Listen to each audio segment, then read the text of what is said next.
Graça e paz. Dando continuidade ao estudo do Breve Catecismo de Westminster, estudaremos agora a questão de número 45.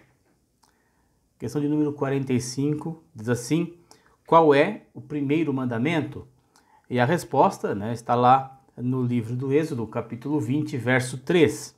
E o primeiro mandamento, então, é: não terás outros deuses diante de mim. Bom, como os irmãos têm acompanhado nas últimas semanas, nós começamos uma sessão do Breve Catecismo de Westminster que trata dos 10 mandamentos, não é? Trabalhamos nas semanas anteriores o seu início, o seu prólogo, né? As disposições iniciais, e chegamos então aqui a esse primeiro mandamento conhecido de todos nós, ou seja, não terás outros deuses diante de mim.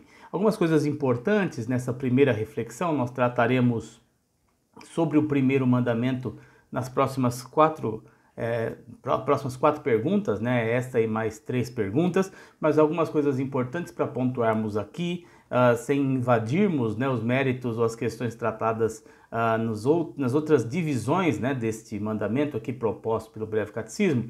A gente pensar um pouco sobre o contexto em que estavam inseridos os primeiros destinatários, não é? Dos 10 mandamentos, né? A gente pode pensar um pouco sobre o povo.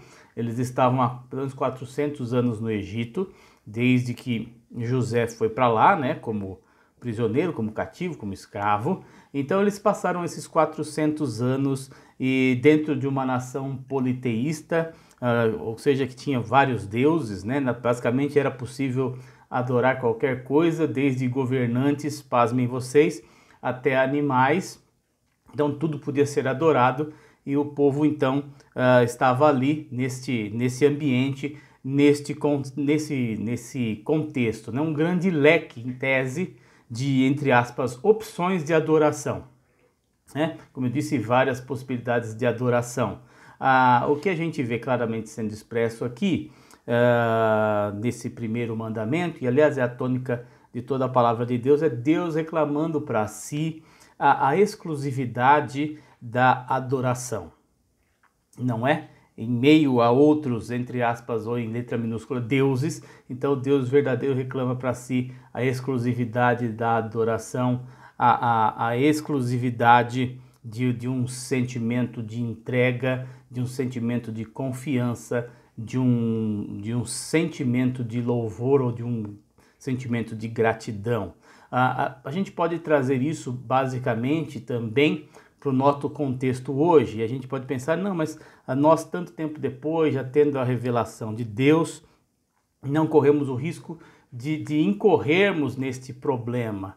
E é importante notarmos se realmente é assim, se em nossos dias também, e aí é uma reflexão proposta para todos nós, se nós em tese também não temos muitas opções de adoração, não é? Sejam, como disse, por ideologias, né? Os egípcios adoravam, né, o seu governante, seu faraó, e a gente vê essas questões ideológicas presentes nos nossos dias. Nós temos todos os tipos de ídolos propostos pelos nossos tempos, né, pelo tempo moderno.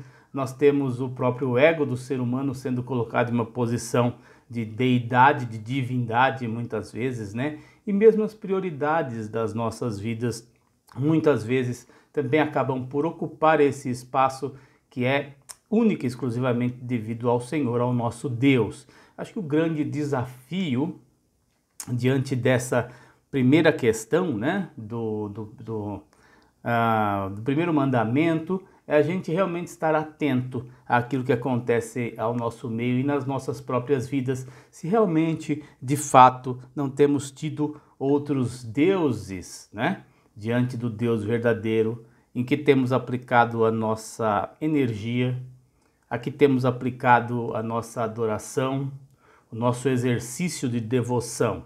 Então que nós estejamos atentos a isso, não é? Trataremos nas próximas questões algumas outras implicações do primeiro mandamento, mas eu acho que para esse momento inicial, para essa primeira pergunta aqui, para 45, já é de bom tamanho que guardemos esse desafio, essa reflexão. Se realmente temos obedecido a esse mandamento na sua essência, se temos sido realmente fiéis à palavra do Senhor no que diz respeito à prioridade, à primazia e, mais do que isso, a exclusividade de Deus como aquele que deve ser adorado, como aquele que deve ser reverenciado, a quem nós devemos a nossa vida, o nosso viver. Reflitamos sobre isso, voltaremos na próxima semana com a questão 46 do Breve Catecismo, que até lá o Senhor nos abençoe e nos guarde.